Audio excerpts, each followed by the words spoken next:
Hello, everybody. It's Tuesday. It's May 31st. It's 2011, and this is Day 9, daily number 309. Whoops, didn't have the camera on me, and thank God for that, because let me tell you something. I would describe myself as haggard looking. For some reason, my face is actually looking a little more red, but upon examination in the mirror, it's not actually that red. But this hair, this is not an illusion of the camera. It is exactly that today, and I even spilled a little bit of bean sauce. I don't know if you can see it right there. See that? I was eating black beans. Ugh. It's a brutal day because I currently still am on Korea time, which means that I inadvertently slept for 15 hours. Oh. So the day is shot, but that's okay because I'm in time for the daily. And I figured out a great way to snazz myself up. All right, you ready? Yeah. Oh yeah, I think this daily could use a little blazer in it, a little sports jacket. That's right. To help myself look a little bit more professional. That's right. Yeah, that's fine. It doesn't matter because now all of a sudden I'm transformed away from someone who looks like a total bum and into someone who looks like it has a planned fashion sense. Oh, see, I gotta go check myself out on the webcam. Oh, that is good looking. Oh, and look, I'm even popular. Oh my God, look, the babes messaging me that, oh, I look so great in this blazer. It was actually not a girl. But that's fine, It doesn't matter because we're about to go into Newbie Tuesday today, where today's topic is going to be about the right way to learn and the wrong way to learn. So let's begin this discussion by talking about learning in general in StarCraft. So your primary buddy, your partner in learning is adjustment. Actually, I would say that even if anyone told you that or not, you just kind of did that anyways. I mean, imagine if you were like playing a Zergers Protoss and you tried to attack him with some roaches and then you just got force fielded to pieces. You might even type something. I know you've typed before to your ally like, oh, I shouldn't have done this, or oh, I should have done that. Oh, I shouldn't have attacked with those roaches there. You had too many force fields. There's an implied, I will not do that next time. Right? It's implied that you're going to make that adjustment. I don't necessarily want to say change, because change is not something that actually happens that frequently. It's not like you roach rush and it doesn't work and you're like, switching to Protoss, right? No one really does that much. It's more of a, ooh, next time I'll slightly twist and tweak, and only if things are going really terribly do you end up changing. So now, with this idea of adjustment in mind, let us travel down the venue of the life of a player around what does it mean, what does this cause to happen in this whole, what am I going to do next time, like in this whole adjustment process. As you're adjusting more and more and more and more, in a sense, you kind of start out playing StarCraft not knowing anything. You have no idea what the hell you're supposed to do. You have no clue. And then you just start messing up and things start working. So you're kind of rearranging things and then things keep cropping up. Like, say, if you've been playing for like 6 months without having any real sophisticated analysis, literally you're just playing thinking, I better not do that next time, something will always start cropping up. Like, wow, if I do this special push with 3 tanks and a bunch of Marines right when I get stim, I can win a lot of games against a Zerg player. A very, very useful lesson to know. And you'll begin using that more and more and more. And then this will develop into even having some conditions in it. Like, yeah, almost always I'm going to push with 3 tanks and a bunch of Marines with stim, except when he's doing blah. And then I'm going to be waiting for stim and combat shield before I do this push. So it's very, very typical for someone with no knowledge at all, no discussion to begin with, no game plans, to just begin playing a lot and a lot and a lot, and then an actual game plan pops out. A big branching tree of decisions. What am I going to do if he does A? What am I going to do if he does B? All right, good, excellent. The reason I am bringing up this entire discussion, and in fact, to aid me in discussions, I will be using the notorious, the ever so wonderful MS Paint. Yes, MS Paint, thank you. One of my favorite educational tools. Let's go ahead and resize this till it's right in the good spot. Yes. The one thing that I do not want for you is to adjust in the wrong direction and to learn in the wrong direction. Because what was I saying happens as you're doing all these adjustments? Well, you end up wiggling your way to like a point where you're like, this is the plan and this is what I'm doing always. This is the way I'm going to roll. What if your wonderful 3-tank big Marine play, what you've been doing all your games and has been working out so beautifully, what if that suddenly turns out to be really weak? What if someone says, aha, here's a really simple way to defend that, and all of a sudden you're losing all of your games? Or what even if this is the following case, where you've been playing against players who are really, really, really weak. You started out in the Silver League and worked your way up to the Masters and Grandmasters level. And what works against the weak players suddenly does not work very well against these mega awesome players who have very, very crisp timings. What I don't want you to do is to have worked yourself into a flawed game plan, and you'll have no ability to get out all of a sudden. You're starting with nothing at all. So today's daily is going to be about learning the right way and learning the wrong way. In particular, as we're making adjustments, as we're looking at these plays and we're identifying problems and we think about what adjustments we want to make those along the correct path and not along the incorrect path. Now, let me begin by saying two things you'll hear me say all the time. The first one is make adjustments in between games. Make decisions in between games, right? You'll hear me say this so often, and it's an easy way of saying when you make your adjustments, try to put most of the burden when you're not in a game. Because if you're in a game and you're trying to make decisions and trying to figure out what you should be doing this time, you're wasting time that you could be spending macroing and performing well and doing all that goody goodness. But if for some reason you are making all those decisions at a game, it becomes a lot easier. So I just want to throw out there that everything that we're going to do today, we're going to do from replays, and that you should also do from replays. You can, at the end of the game, think, oh, that sucks, and then end up making the decision in between games. You can make it during the countdown, but I don't want you to start a game and think, what the hell should I do now? And the second thing you always hear me say is have a plan. This is where MS Paint is going to come into play. All right, we have MS Paint here. All right, so you know what? Let's do a little drawing here of, whoopsie daisies, let's not draw him yet. Let's draw 3 different possible situations that I'm going to represent as dots. Yeah. Yes, there we go. This might be something like if he goes for, I don't know, let's just say a 1-racks play, a 3-racks play, or a fast expand. Whoopsie daisies, the F is all messed up. Yes, 1-racks. And rather than right racks, again, watch this. I can even cut and paste it. Yeah, 3-racks. Excellent.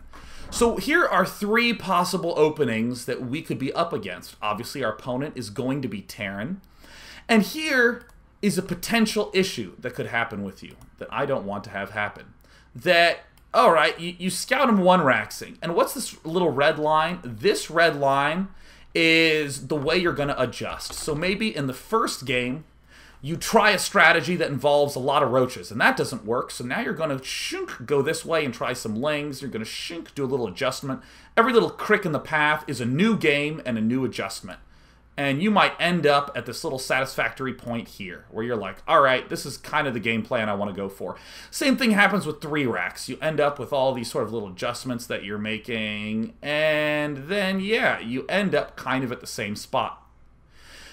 But then what happens when you're against a fast expand, and maybe as I pull my mouse pointer up, all these little red lines is you having played like 50 games, right? Maybe 50 games total of Zerg vs. Terran experience, and this is kind of where you're at, where you kind of have some good senses of what to do against all 3. But the real issue is that what is happening over here with this fast expand, right? It's kind of going off doing its own thing. And the extreme danger that I don't want you to have happen is where you're thinking of 1-racks in this crazy direction and 3-racks in this crazy direction and fast expand in this crazy direction. And then, oh my goodness, he opens up and he goes mech. And you're like, what? You have no clue what the hell to do. Because there's no theme in any of what you're doing. They're shooting off in tons of directions. So what I always like to say is to state a simple plan of what it is you want to do. A very, very simple plan. Nothing sophisticated. This is different than the, I have played StarCraft for 8 months, and this is my entire full, fleshed out strategy branching tree of what I do in this matchup. It's not that. It's a simple statement like, I want to get 3 bases and mute a Ling Baneling. Really simple plan. Where do you get this plan? You can get it maybe from what you think is good, maybe from what you saw a pro do as good. The important thing about having this plan is, once again, as we do our adjustments, if I'm doing my 1-racks, let's say I've played, let's see, 1, 2, 3, 4, 5, 6 games total, and I'm wondering what adjustment to make, I should make something that helps me head towards this. As you can see, there's always a little bit of help when we have a pre-established game plan. Oh, I'm trying to get here. So now all of a sudden, when I'm up against a new strategy, something like mech, oh, thank goodness, I have a very simple plan that I can, at the very least, begin directing towards. Like this. So now we all of a sudden have some sort of understanding of the matchup to go for. So, once again, this is the first step in making sure you're learning the right way. Making sure you don't do, I don't want to do StarCraft yet, I'm still in MS Paint mode. Yes, very good, MS Paint. Right, what you don't want to have happen is something that veers off in this direction accidentally and ends you, after a while, over here. Actually, what I'll do is I'll put this path in green. Yeah, what you don't want to have happen is you make an adjustment over here, and then as you get better, you go, oh, none of this works. Let me steer away from that. Okay, now I ended back where I was before. See how short this red path is? See how short this is? And see how long the green path is? See how long this is? All right, we want to do everything along a nice short little path. Okay, cool. I don't think we're going to need MS Paint. Actually, let me redo just in case I need to reference those 3 strategies yet again. But we don't really need, we don't really want to just step in and just say, let's feel our way through. So as we're going to go through and watch these games, I want to point out the simplest example of what could go wrong, right? So we're going to watch Thayentor. Thayentor. Something like that, Thor. What this guy's going to be doing is a pretty typical Zergy opening, right? Oh, he's going to build his pool. You know, let's say you're Thayentor, where you're playing a Zerg versus Protoss. Okay, I'm getting my expansion up on Metalopolis. I've maybe seen what he's up to in his base a little bit. All right, I'm going to begin getting gas. You're playing this game. In fact, all the games we're going to watch today are gold level games. And as we're watching Thayentor go through this on today's Newbie Tuesday, we're going to see, oh yeah, you're Thayentor in this game. We're going to pretend that this is you, and you are playing this game. And you're, okay, yeah, I got to get my layer up. I'm going to get more gas. All right, we have a little bit of defense in the form of spine crawlers. Ooh, I'm going to get 2 extractors up because I'm eventually going to get mutalisks. Want to make sure I get gas for that. Okay, I'm making some drones. Oops, I'm getting a little bit supply blocked. Okay, better make some overlords. Everything seems to be going pretty typically. I mean, we even have Zergling speed, which you'll note because there's no upgrade there remaining. These Zerglings do have speed. Feeling pretty comfortable. Oh my goodness, that's a huge attack. Oh my goodness. So, looks like we're building an evolution chamber. We're adding on some more Zerglings. And tell me this hasn't happened to you. Where you're doing your play, and then a guy just attacks you and, like, just smashes you, right? It's so one-sided, you can't believe it. Oh my goodness, how tragic this is. How miserable. Alright, well, we've lost this. And you're Thayentor, aka you clearly lost the game. Feeling frustrated because, you know, look at all this money in your bank. You know, look at that. 800, 1,000. This could definitely be used to make a bunch of mutalisks, if only you weren't on the verge of being dead. So, you try to defend as best as you can, and you get torn up. And the reason I chose this game is not just because it was pretty one-sided, but because of this comment that we're going to see pop up, lol.gg not. Alright, like, that's, I know you've done this, right? I know I've done this. I mean, perhaps not necessarily from, like, typing to him, not taking it out on the opponent, you know, but I know for a fact you've done something, like finish a game, like, that game was so stupid, that guy sucked, I'm better than he is. God, I hate losing to newbies. Right? I know you do this. I know you do this. That's normal. That's the most normal thing in the world. And as a matter of fact, a lot of our learning and our adjustment comes from chemical processes that we feel in our body, right? We really, really, really hate that feeling of getting attacked and being completely defenseless and losing. And the negative feeling you get from those chemicals is in fact so negative that you build, next game, maybe way more spine crawlers, right? Like millions of spine crawlers, because you're like, I better not lose to that cheesy, stupid all-in. That sort of thing, right? That sort of dumb stuff. So what we're going to do is we're actually going to briefly go through not all of the game, all right? I'm actually going to remove my little overlay, and we're going to pull back to maybe this moment in the game, because a lot of times what happens in the course of adjustment, in fact, in the course of doing adjustment in the wrong direction, is that what happened at the very end of the game is what sticks out in our mind most. That is the biggest problem I want you to get out of your head right away. In fact, I'm even going to put on a big list right here, do not just focus on the end of the game. All right. Wrong things. Do not focus on the end of the game. Or I should say bad habits. And we reword this as focusing on just the end. There we go. That's a really bad habit. I want you to weed out of your system as quickly as possible. Get all that stuff out immediately. Because what happens is maybe this player's playing along and he sees this stuff and he sees all these units coming out. And then at the very end, since this is the force that killed him, he'll say something like, maybe I shouldn't be going for a spire. Maybe we shouldn't be going for a spire. Maybe I should have built a roach warren instead of a layer. And then I would have held this off. All right, I want to say that one more time. And I want to think about why that's the wrong thing to do. We see a huge force come up that eventually kills us, and we think, next game I'm going to get a bunch of roaches to prevent that from happening. Why is that the wrong way to think about things? Sure, the core problem is that it's thinking about the end of the game, but it's thinking about the end of the game in a wrong way. And what is that wrong way? Well, as many people in the chat are already saying, you don't know if he's going to necessarily do that attack. You have no idea if he's going to be doing that attack. What if you built a bunch of roaches and he just didn't do that? Ugh. That's not so good, right? This is this sort of meandering adjustment process that I'm talking about. And then maybe you build some roaches and he doesn't attack and you don't win and you're like, I guess I'm going to try hydras now. And you seem to have thrown your Mutalisk out of the way and then picked roaches, which is also a perfectly reasonable thing to do, and then thrown that out of the way. Well, what you want to be doing is you want to be doing much more small, subtle adjustments to try to make this work. So what we're going to do is we're actually going to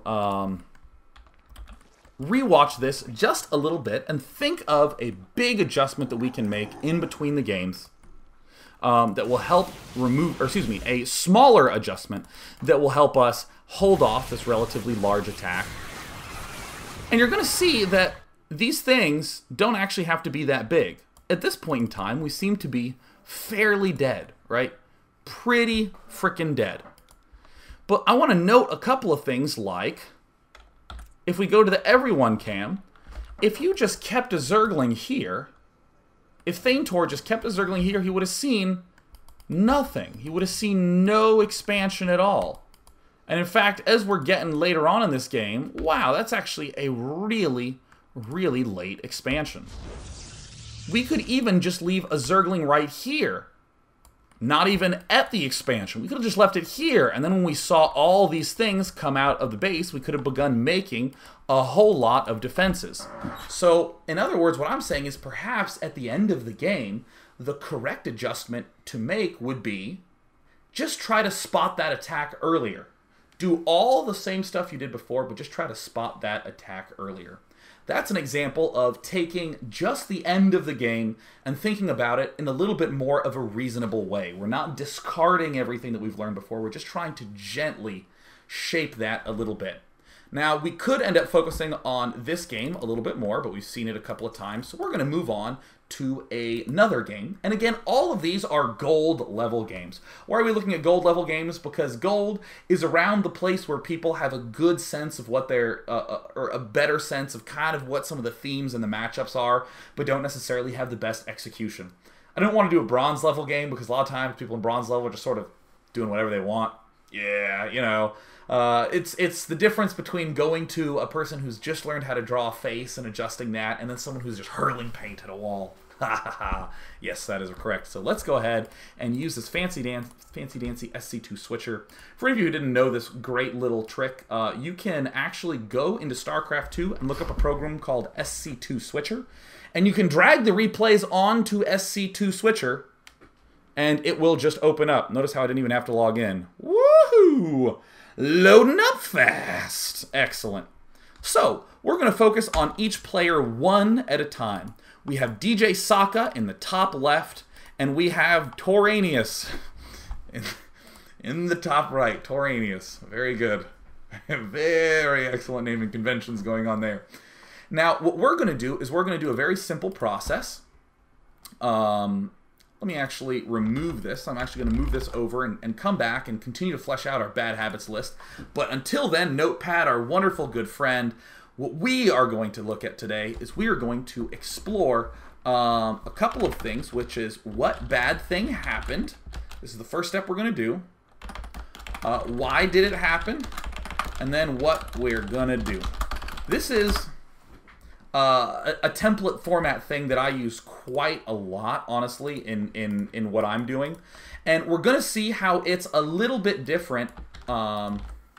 It's a little different from just identifying what the bad thing was and then just saying I'm not going to do that, right? We're going to look at this as we pop into this game. Let's examine... Let's go ahead and examine our good friend Toranius first. Excellent. Let's begin with a very, very, very simple example of you watching through a game and identifying something bad. And you can make a list of all the mistakes you could make and just look at them one at a time. Like, here's a mistake. Are we going to forget our SCVs? All right. Are we going to forget our SCVs? All right. Oops. Forgot one for a little bit. All right. We're doing good. We're doing good. We're doing good. Oops. Forgot one. Okay. We're doing good again. All right. We're building. Ooh. You notice where there's a couple times we're forgetting our SCVs. All right. There's another one coming up. Yeah, we're forgetting it every now and again. Oh, that was a big gap. Oh, gosh. Yep, here's a huge gap. That's actually going to come a point where, like, SCVs just, like, stop getting built. Yeah, all right. Woohoo! All right, party time and no SCVville. All right, so let's talk about the wrong way to do things, right? Here is the right way. Yeah. But here is the wrong way. The wrong way. I should actually probably stop caps locking every header in the world.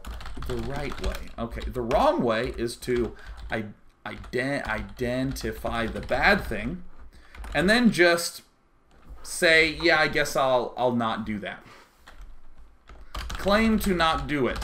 All right, so this is very, very common. This sounds so silly when I write it like this, you know? Identify the wrong thing. All right, I'm not going to do that. That seems kind of clear. But you'll hear players do this all the time. Ah, my SCV production's so bad. I guess I need to just be better about building SCVs. Oh, my macro's bad. I really need to work on that. I mean, it sounds kind of reasonable. You know, it sounds like, God, I really need to work on my macro. Or someone even watching a game and saying, you need to work on your macro. But I want to note that what's actually going on is that it's not that there's a good thing and you're not doing it, right? It's that there's a problem and it's manifesting itself in this mistake. So, whoopsie daisies, bringing back this notepad. So the right way to do it is to identify the bad thing, okay? Cool. We are not making SCVs. Excellent. What is the problem there, right? What is the problem? The problem might be different for different people. It might be different, right? For instance, what are some reasons, like let's actually do it for this one. What are some reasons why we're forgetting SCVs, right?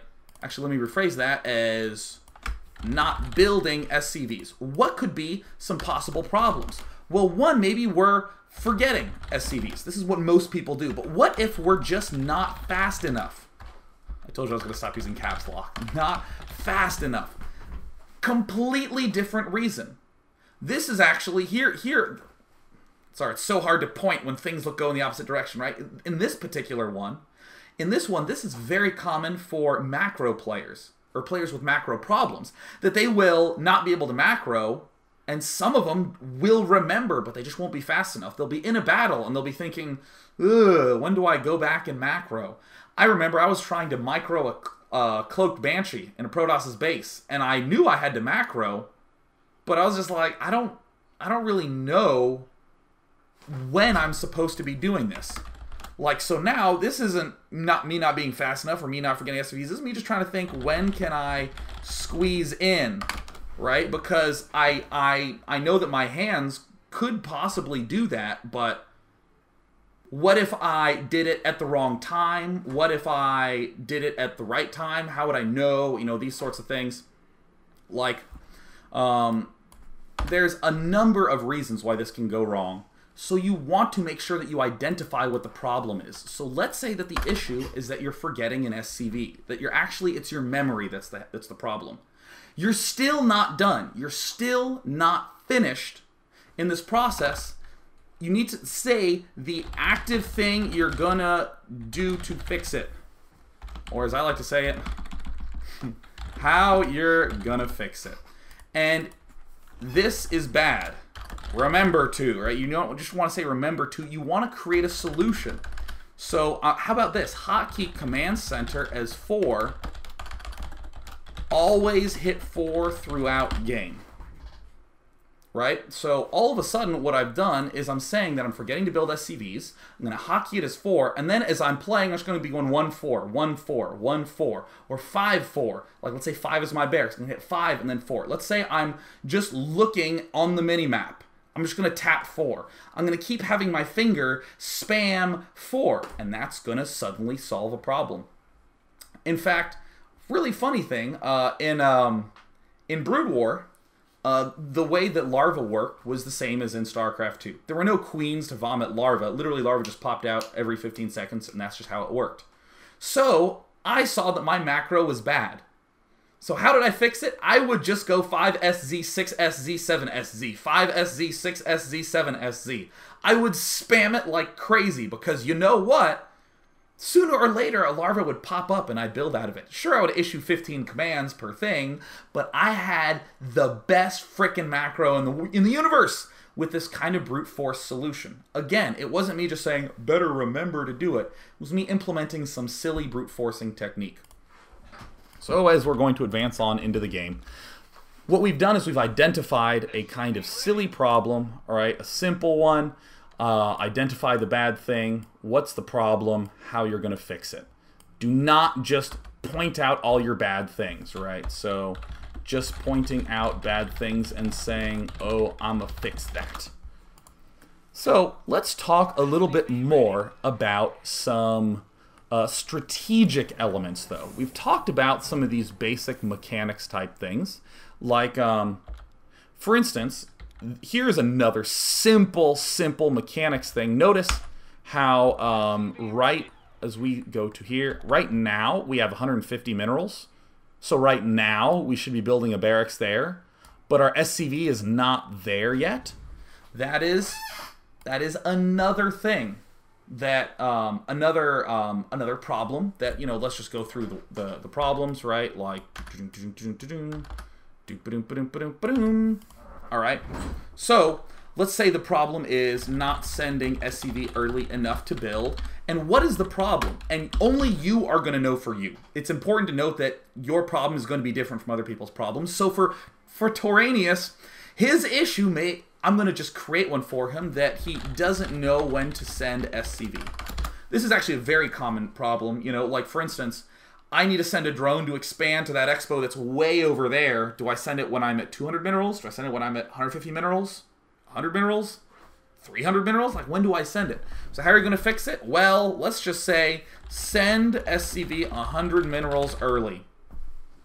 Always. Anytime I need to build a depot, wait till I'm at 0 and then go send it far away to build a depot. Anytime I need to build a factory, wait till I have 50 minerals in the bank and then send it. And the assumption is by the time it gets there, I'll have 150. Is it the best thing to do? Is it the worst thing to do? Well, it's definitely on the right track. And what happens is that over time you're going to adjust this and you're going to realize, oh, it's 80 minerals early. Oh, no. It's actually more like 75 minerals early. And you're going to hone in on the appropriate amount. But now let's actually dip into the strategy department, because this is where most of the problems are going to occur in terms of the development of our game, right? Where we'll say something like, ooh, next game I should have built blank. Because it's very easy to think in terms of the units and what works better against this or that. Oh, he built roaches. Next time I will build more marauders. We're going to end up seeing another little situation crop up in a moment. Oh no, we killed off our SCV. You know, I don't really care too much about that. If you want, you can easily do adjustments like this. Like anytime I send a worker through a mineral field, I'm going to click on one of these edges so he doesn't get surrounded. Something like that.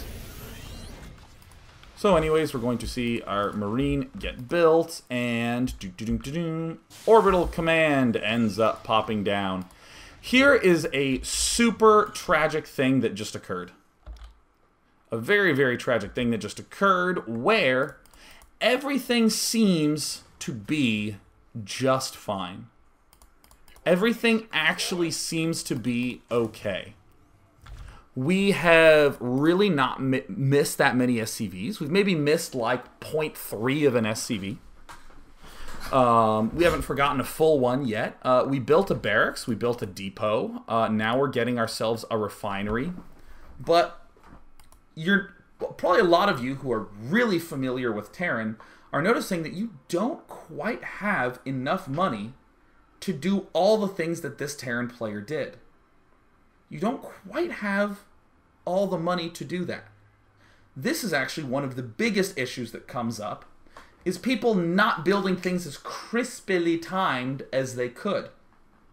So this is one of these wrong adjustments that we're going to see popping up. One of these wrong ways to learn.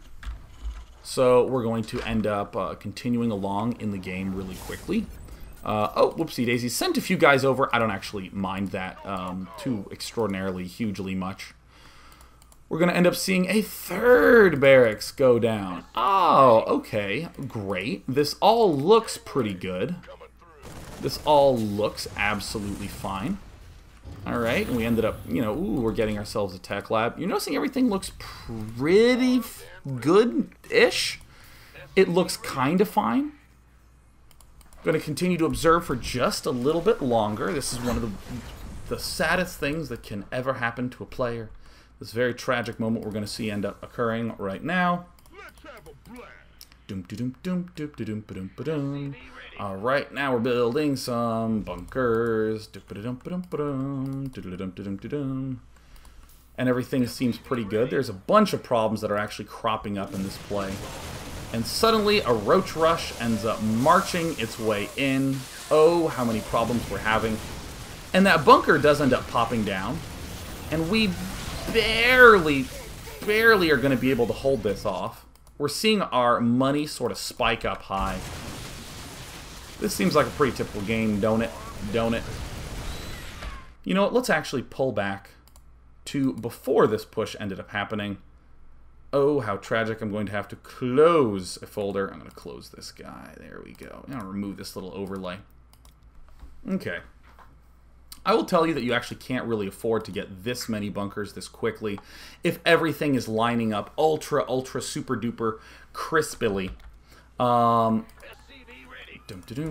This is going to be another one of these, this is going to be an economy management type of example where if I open up this production tab, this is one of the big revealers of if something's ever going wrong. If at any point SCVs aren't getting made or Marines aren't getting made. So we see, yeah, it looks like we're saving a little bit.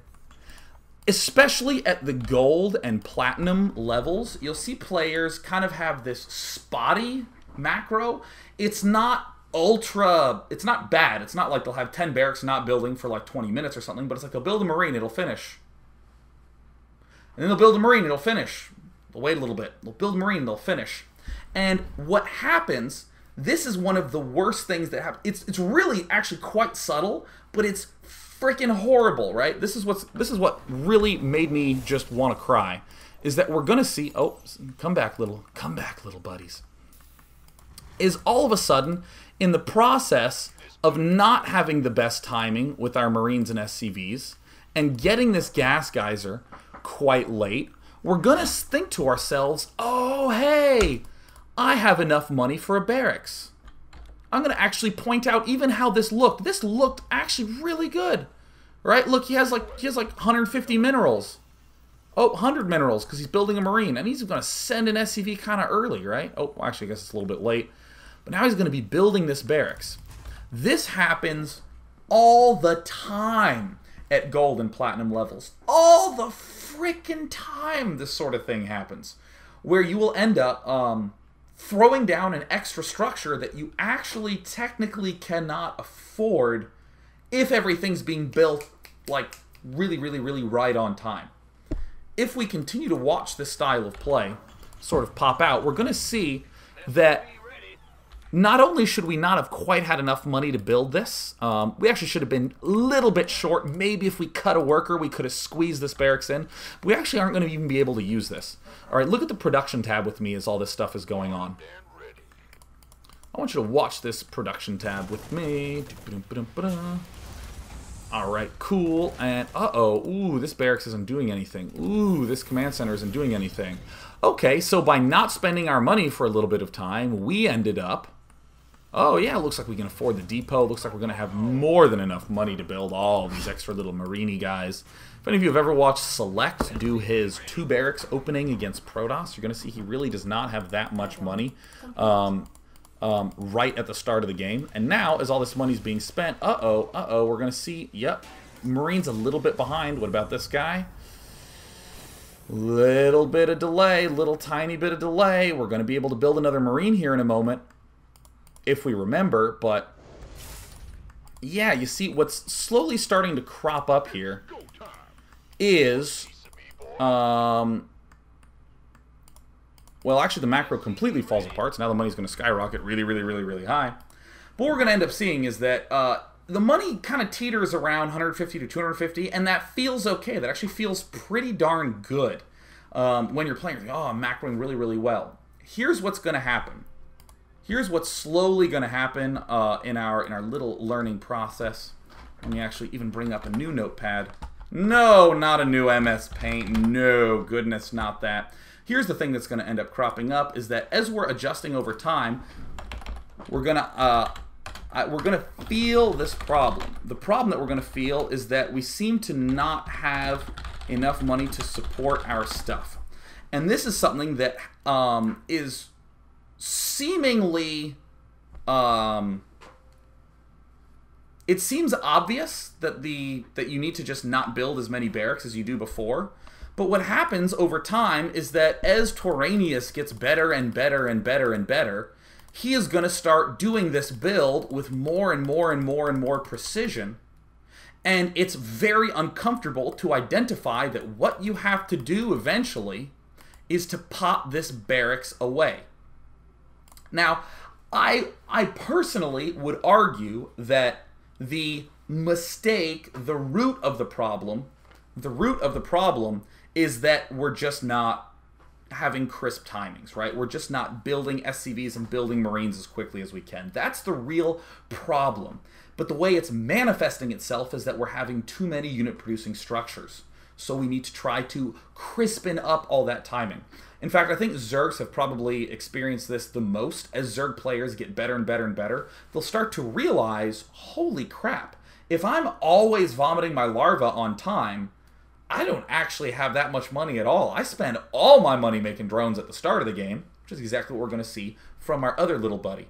So this problem is so paramount that it ends up actually polluting a lot of masters, masters and even grandmaster level play, where they will build this sort of extraneous structure and have done it for so long they never even question if it was the wrong thing to do. So if you're ever really keeping your money low and you can't quite seem to have enough, you have to pop those things off And if you're building more unit producing structures than all the pros seem to be building, the issue is likely that there's not crisp enough timing between or with your SCV building and with your marine building.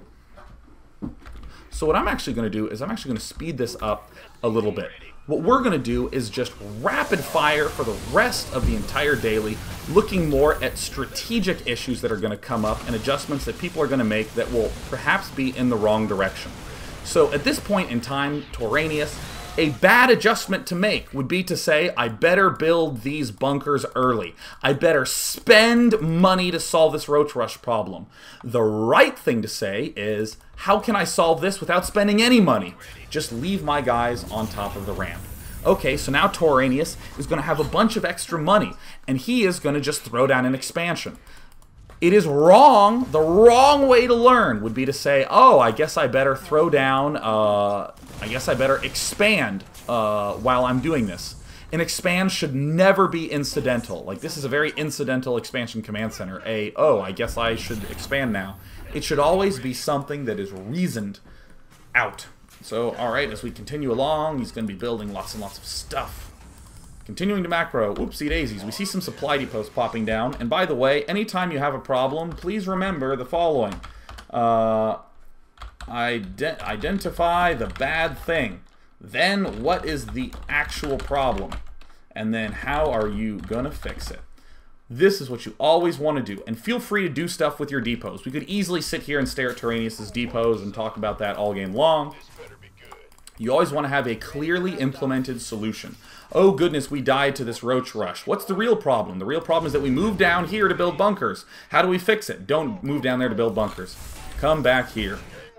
Alright, cool. So it looks like Toranius is building up a whole bunch of stuff. Ooh, this is actually a very scary looking push.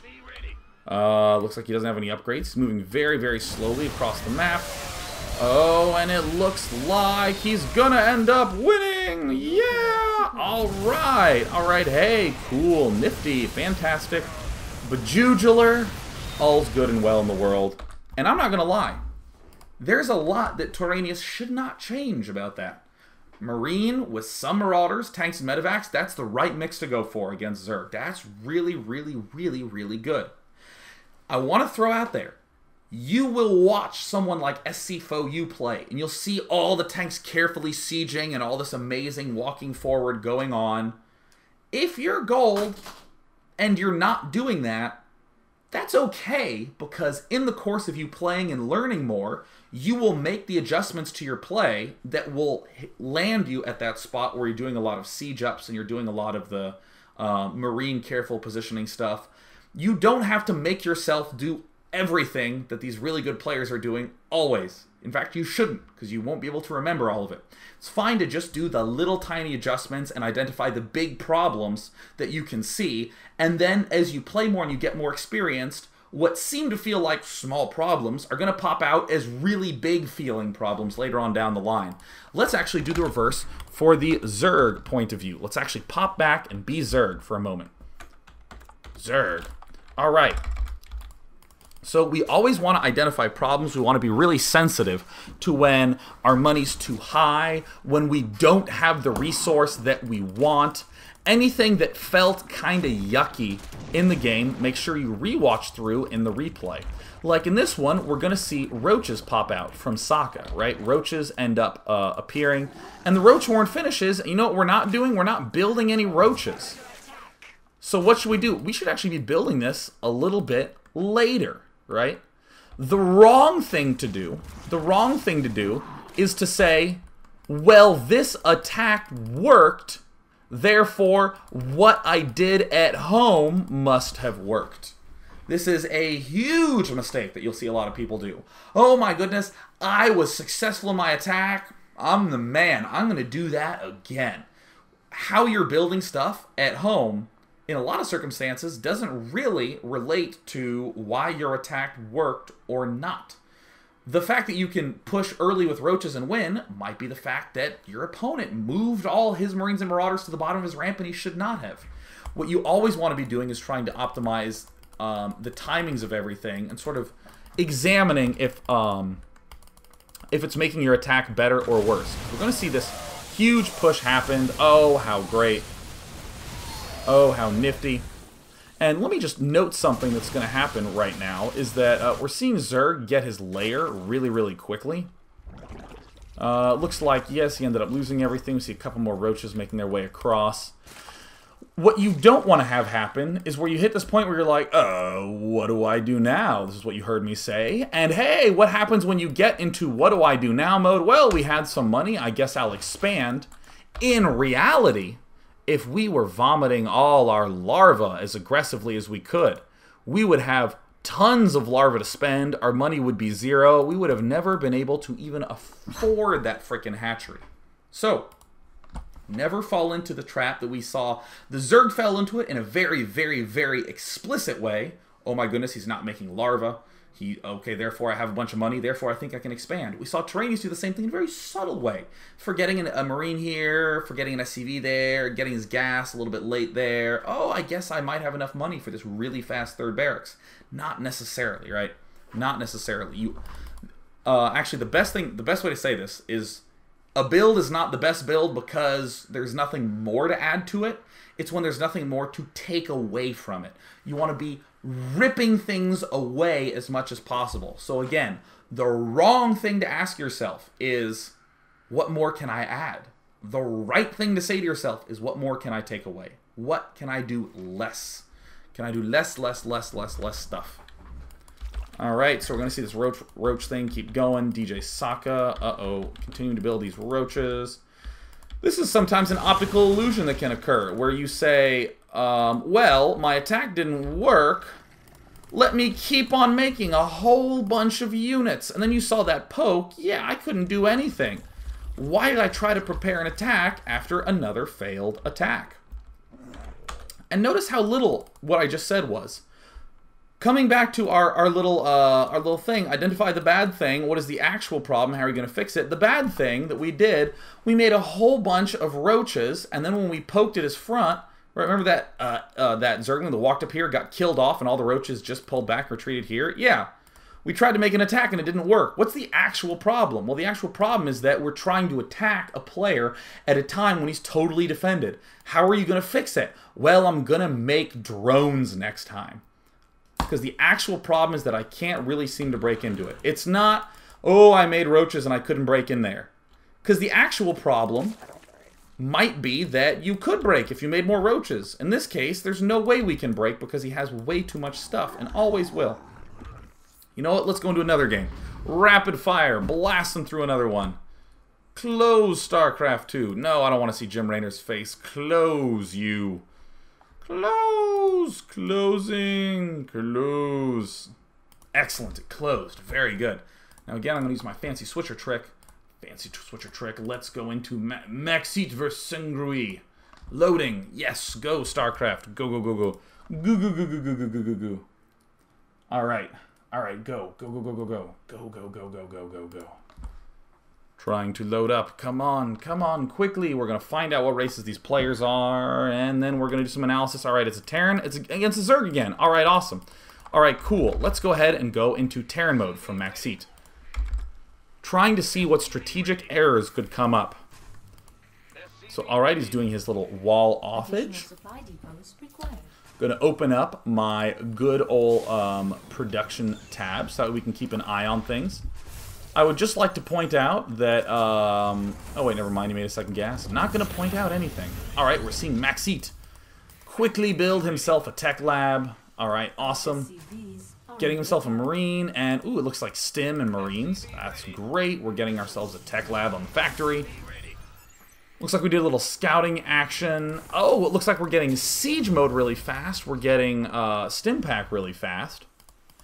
And in terms of our right way, wrong way thing, a wrong thing to do is to say, I need to have all these upgrades as fast as I can. Because what we're going to see happen very often is people will get upgrades and then not use them.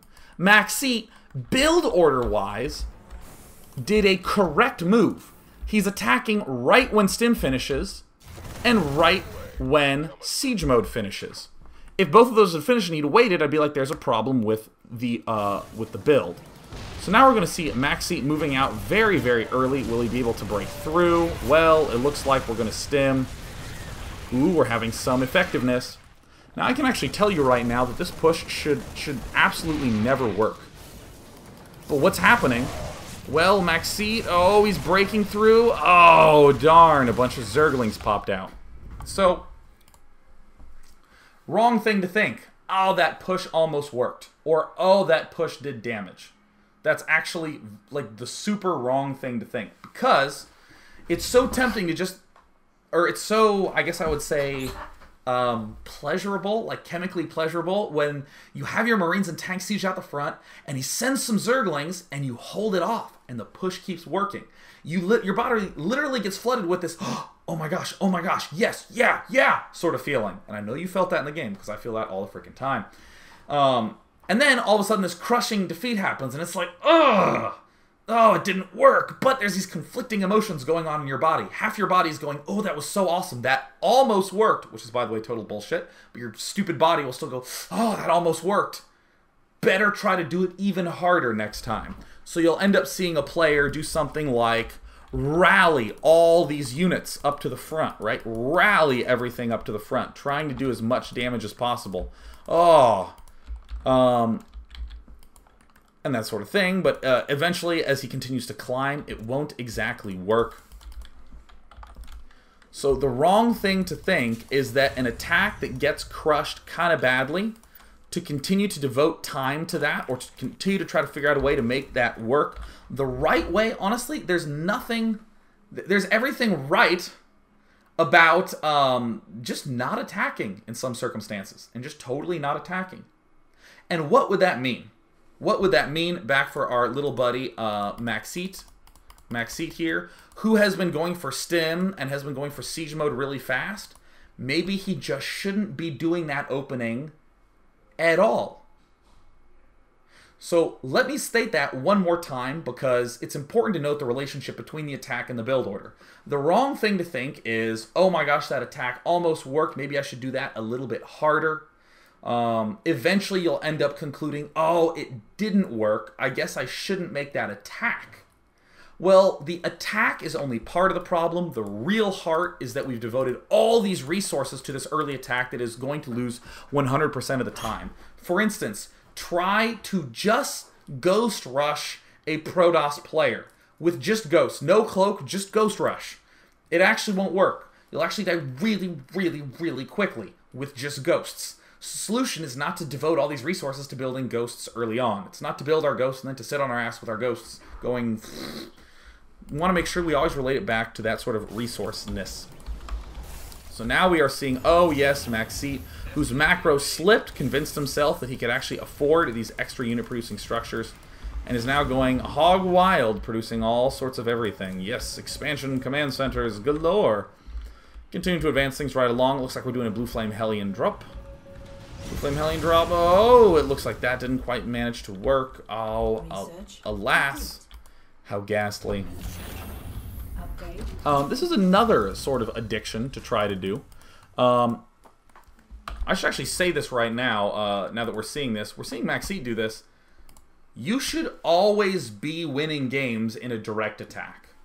That should be the way that you end up winning the game, is that you do a big attack and he just leaves. He just exits the game, like, immediately upon your gigantic crushing blow. And sure, you can do a gigantic attack and a drop at the same time to strengthen the overall attack. But you should never try to win with just guerrilla tactics and cleverness, right? It should never be, I had a bunch of air units and he didn't have anti-air. Huh. It should never be, oh, my tank push didn't work. Maybe I should do a drop at his back. Maybe I should get Cloak Banshees in there. You won't have Cloak. Ugh. It's never going to be that. Always have everything geared towards some huge direct attack. You heard me talk a lot about what is your plan in a game. And what I would actually say is the biggest problem with what Maxit is doing is that there's no plan. There's no plan at all with this that I can see in terms of big attack. We have 2 starports, we have 2 factories, we have 2 barracks. Unless his plan is to get one of every unit, it just doesn't have the same cohesion as someone who's saying, I'm going Marine, Tank, Thor, Medevac. Something very clean and lean and easy to describe. As we continue to blast on through. Alright, okay, so we're getting some Vikings. We're going to kill Overlords. Here's another thing that's going to pop up. These Vikings may very well do a lot of damage, right?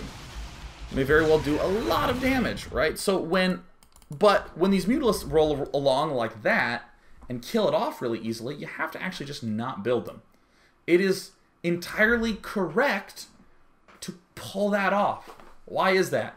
Because the wrong way to think about it is to add more stuff to your play. Well, I could get tanks for my push, and then I could get Blue Flame Hellion drops to do damage in the back of his base, and then I can get Stim and Combat Shield for my Marines, and I can get Vikings to kill off all of his Overlords. No, you want to just cut stuff off. I would cut out the Vikings and cut out the Blue Flame Hellions. It is hard to add more things into your play. And that sort of negative reinforcement that we just saw there, where all those Mutalisks killed stuff off really fast, is really freaking key. Really, really freaking key. And then, oh goodness, how tragic that is. Notice that we're pretty much fine from this push, right? We're pretty much doing A-okay against those Mutalisks. Sometimes what happens is, let's say you'll have a turret here and a turret here, and then Mutalisks come in and do some damage and kill off a bunch of stuff. Bad response is to build another turret. A good response would be, next game, to build a turret here and to build a turret here, and then to not build this one over here, and then just have your Marines there to defend. In other words, rather than building new turrets, we rearrange the two turrets that we already have. We want to spend as little money as possible. More Blue Flame Hellioning coming in.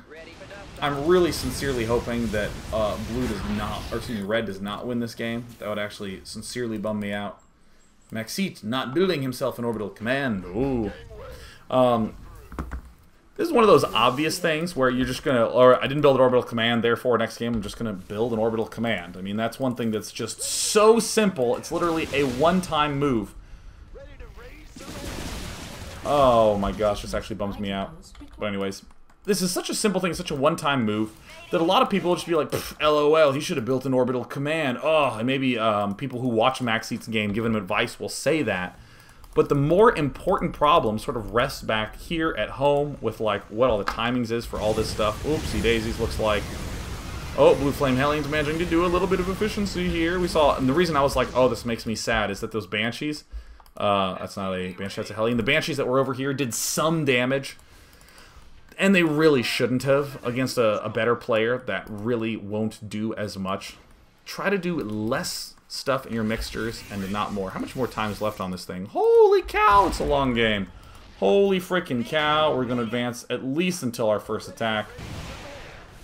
Trying to advance until our first attack here. Oh, will he ever move out to do battle? Oh, how tragic. Well, what the heck ever. Let's just continue to do this at ×8. It's hard to get a conclusion made when there's no interaction going on between the two races. Oh, there we go. Now, finally moving forward. Is that really +3 attack? That's so cool. He rushed for a hive to get +3 attack for his flyers. So, alas, what we're going to see here is we're going to see all the Banelings end up moving in and killing everything off. Okay, we just got some serious hurt brought down on us by those Banelings. We, in other words, just got our attack crushed. We got our attack totally freaking crushed. What is the wrong thing to say? What I'm actually going to say is probably going to be a real shock to a lot of people. But the wrong thing to say is, what unit should I have made that would have let me stay alive in that attack? Right?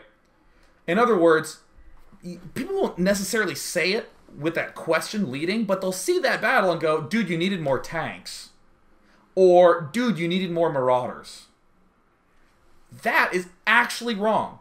That is actually the wrong way to start thinking about things. The correct thing to do is instead to say, could I have controlled this army in a way that would have let me defeat that army? That's what you should say, pretty much universally.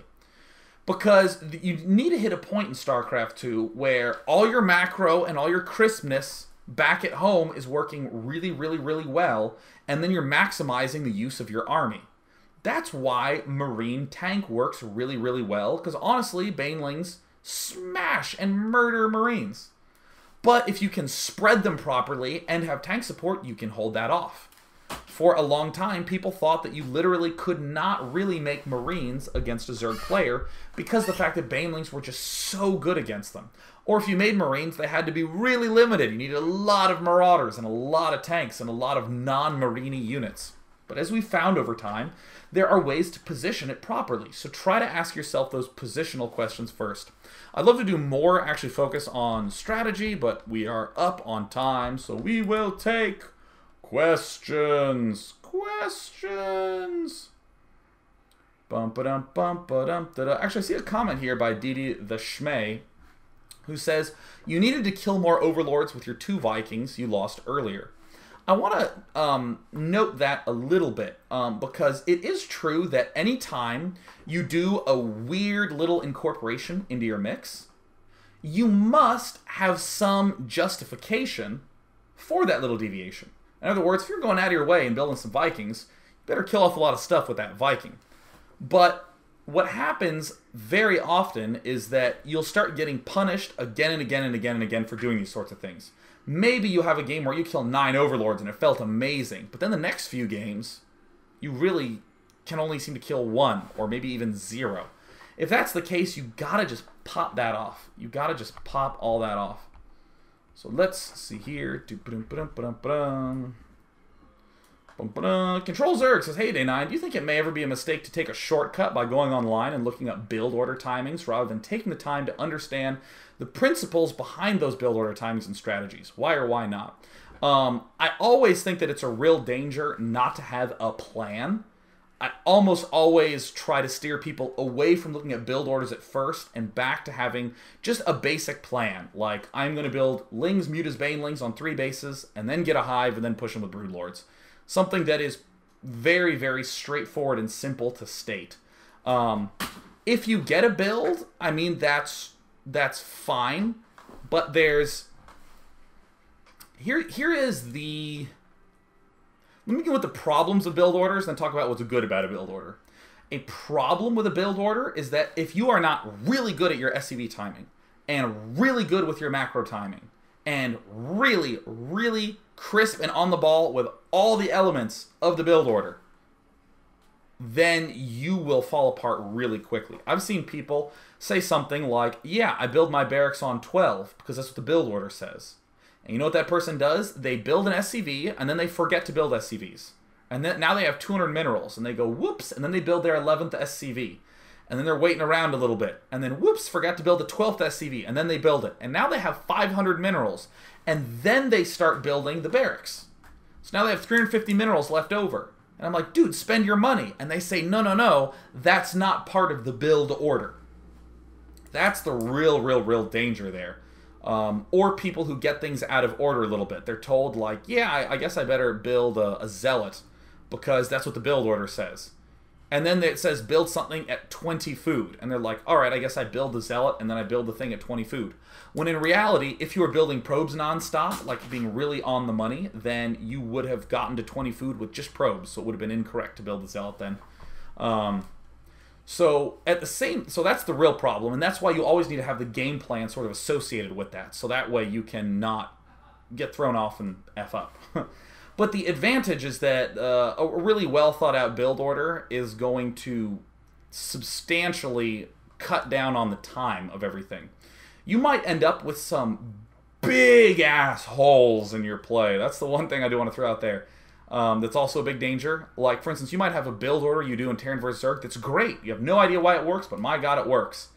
Unless he builds roaches, and then you've never had any experience against roaches, and then you just get mauled. There's a whole breed of player who have really good, crisp, well-thought-out builds, but anytime you throw variety at them, they crumble. No matter what, you're going to be making a lot of adjustments. You're going to be making lots and lots of adjustments. Feel free to use maybe some build orders as a starting point, but don't use it as like your ending point, as though if you master the build, you will be a straight on the money player. Let's see here. So Assassinitis says, Dear Day 9, I know the only way to improve is play online, but I'm intimidated by doing poorly and don't have anyone to practice with.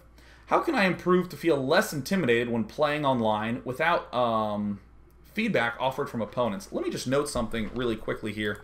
I don't know if it'll pop up here. Let me actually try to... Well, either way, when you hit F11, it opens up a message log. I don't know if you knew this, but if you're in a game, there's a little spot down here where you'll see their name, and you can actually block chat. I do that like in 100% of ladder games. Say good luck, have fun, and just block them, because I don't really want to hear that. If the problem is that you're feeling intimidated and feeling kind of you should actually just create a schedule and make yourself do it. Now notice, I would like you to notice that the way I solved that problem was actually with this methodology. Identify the bad thing. All right, let's go ahead and do this. Is that I don't want a ladder, right? What's the actual problem? Is that I feel intimidated, right? Intimidated. Well, actually, how about this? How about this? I feel intimidated by laddering. So the actual problem is that there is no tool, there seems to be no method to overcome the intimidation. All right. Because what a lot of people will say is, a lot of times you'll say, I feel intimidated by laddering, and people will go, well, just go ladder. Just do it. Hurry up and ladder. But, I mean, technically that can work for some people, but you know, what I do is schedule a time to play 3 games per day. This is something I used to do for a long time, that I would wake up, eat breakfast, shower, get coffee, and play 3 games. And that's how I'd start every single day. It didn't take very long. It was like 45 minutes to like sit down and play the games. But I just made myself follow the schedule. And you know what? I still felt that same, I don't want a ladder. I'm not good enough. And that went away after like a week, to the point where I actually started to want to play more. But getting over that hump can be a struggle. I recommend getting a practice partner is one really good method. That's another good method we can throw down on this frickin' notepad thing. Get a practice buddy. Yeah. Something along those lines. Yeah. Let's see here. So, Braggy Hangater, I'm going to take this, I'm going to do one more. It says, DJ, you talked about how finding the actual problem instead of what we think is the problem. When dealing with goldish level players, how in the hell do they know what the actual problems are? Generally, the best tool, the best benchmark for everything is to go to the earliest part in the game where you think went something wrong. Begin adjusting as early as possible. Consistently, the big problem that lower level players make is they'll adjust late into the game. You know, they'll be playing, they'll be having terrible macro, they won't be expanding at all, and then at the very end of the game they'll go, I guess I'm going to make some Broodlords. So they make some Broodlords, and the guy has a bunch of Vikings and kills them. And they go, next game I'm going to make Ultralisks instead. Thinking about the late end part of the game instead of the very, very early part. Always think about the earliest problems ever. And if, for instance, you have all these early problems, and then you hit to the end of the game, and your Broodlords get killed by Vikings, it's actually correct to go, well, I can't really say anything about the Broodlords. I had all these problems at the start of the game. It's actually kind of funny. This happened with 4-Gate, where people didn't know how to hold off a 4-Gate push in any matchup right when StarCraft 2 came out. Literally no one had any clue how to hold off a 4-Gate. And people were looking for things like, what unit do I build right then for the 4-Gate? What defense structure should I build? And after a while, people just got better macro, and every build holds off a 4-Gate push. It suddenly sort of went out the window as big things to be concerned about, because people started solving those earlier problems first. So that is the biggest things to do.